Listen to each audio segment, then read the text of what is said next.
Ukamazi, nitaondoka. Watoto wote nendeni kwa mama mchungaji pale. Haraka nataka tuombe. Watoto wote nendeni kwa mama mchungaji pale. Haraka. Sasa nisikie. Nyinyi wakubwa mliopita mbele.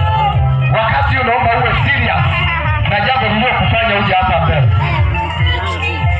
Wakati unaomba uinamishe kichwa chako. Tafakari maisha yako.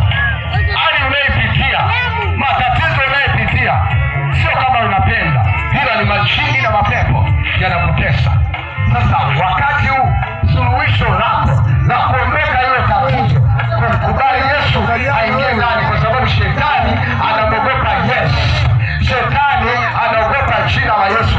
Kama uko tayari, wakati umeinamisha kichwa, wewe ulio tayari ambaye unataka Yesu aingie ndani yako, akuokoe, utainua mkono mmoja juu. Katika nyimbo iliyopita mbele au pomba. Asante.